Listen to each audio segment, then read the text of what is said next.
Okay, we're back again. Hi, Now we want to talk a little bit now. We covered your brother. If there's anything else you want to say about him, please say it. Well, he was a famous table tennis player. He was the Canadian national champion, and he was a Chicago champion. He had numerous titles, and state titles, so he won. But I guess his biggest achievement was the Canadian title. Okay. When you mentioned that part of the reason you didn't go farther in school was because you didn't have proper parental guidance pushing you to go to school. That's probably the reason.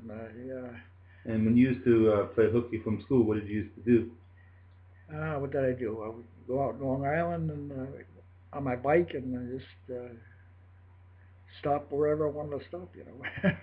And didn't you go to the museums in the city sometimes? Yeah, I went to the Museum of Natural History, and lots of museums.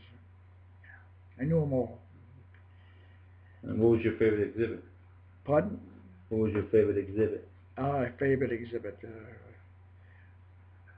I think the exhibit of the in the Museum of Natural History, the body of the coal miner that was found in South America, that was dug up and found petrified in stone and was taken back and put in a case. In fact, my mother and I went up there to the museum and I showed her the body in the petrified in stone. Oh, okay. So getting back now, we're moving into the late 30s, entering into the time of the Nazis, of their conquest of Europe, 1939. Did the Nazis march to power in Europe have an effect on your day-to-day life in the late 1930s? No. All we knew that the Germans weren't very nice people, and that's all I knew. And I didn't, I didn't have any contact with, Jewish people. I didn't know anything about that. I knew that they were bad and that they did bad things, especially during the Nazis you were talking about. Yeah, Nazis. During the Olympic Games, they insulted the United States and did things like that. Right. Okay, so you entered into the Merchant Marines. Why did you choose the Merchant Marines? Why did I choose the Merchant Marine? Well, I think to travel. Second World War was on. I wanted to serve my country, and I couldn't get in. I tried to get in the Navy. I couldn't get in the Navy because I was colorblind. Wow.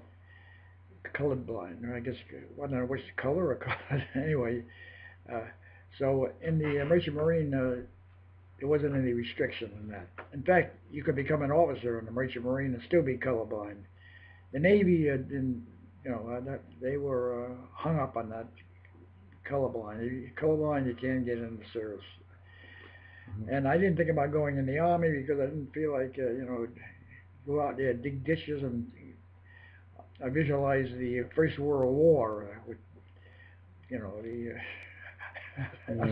the Navy and the ship seems more romantic. Yeah, you get to travel more. Yeah. A little bit easier work. Right. What was the training like for the Merchant Marines?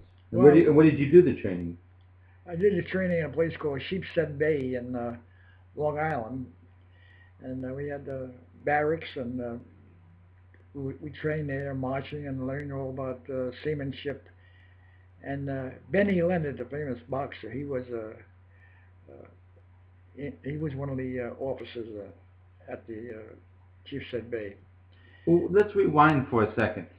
You weren't in the Boy Scouts or anything, but you were in a group as a child that was. Yeah, I was in a group called the Junior Naval Militia. It was similar to the Boy Scouts. We didn't do much. Every Friday night we went up to watch a basketball game and go into the classroom and do a little. They would teach us all about ships and navigation, things like that, and that was interesting. Oh, okay. And did you go with a summer camp? Yeah, right. I went to summer camp Camp Henry, the name it. That was the name of the camp, named after I think the one who started the Junior Naval Militia. So this prepared you for your Oh, it prepared me for living away from the family and by myself. And it was a nice camp. I enjoyed myself there. how long were you there for? I was there for the whole summer, about 2 months. Okay. It was good. I enjoyed it. They had beavers on Lake Starry. That's up in Harriman State Park. Yeah. All right. So you did your training. You said that where did you do your merchant marine training? At a place called Sheepshead Bay. In Brooklyn, right? In Brooklyn, right. How long was the training? Training, I don't know, about 2 months maybe, and then. What did they focus on in training? Well, they focus on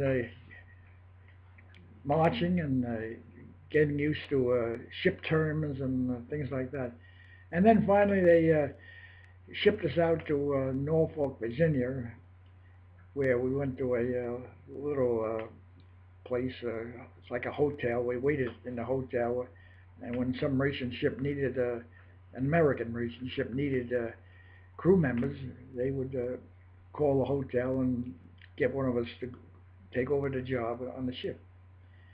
Oh. And the first ship I was on was the Oscar S. Strauss. It was a tanker, refuel and escorts at sea during the convoy duty. Oh, so you went across the ocean to Europe? Yeah, we went over to Europe. Gibraltar was the turnaround point. And then my second ship was on the James Island. We went to the Far East. James Island, we carried oil, of course, and we carried on a special deck called a spar deck. We carried crated Mustang fighter planes. Mm-hmm. They were sent over to Burma and China to help them with the war. Oh. And then we came back. Okay. Oh, and then, of course, when we went on James Island, we were going through the Suez Canal. We ran aground on the other side of the Suez Canal. Not in the, it wasn't in the canal, it was on the other side, and we ran aground there, and we had to get a ship from Italy, one of our tankers, to discharge some of the oil from our ship and to lighten us up so we get off the sandbar. That was interesting. Did you have any run-ins in during the war with the German submarines? No run-in with the German submarines. Didn't you have to drop depth charges at them? Well, the destroyers were dropping depth charges on the when they thought a submarine was getting close. Sure, you could hear it. You hear the boom of the depth charges, but it wasn't necessarily a submarine there. They just took no chances. And, if they got a sounding which they thought was a submarine, they would drop a depth charge on them. Mm-hmm.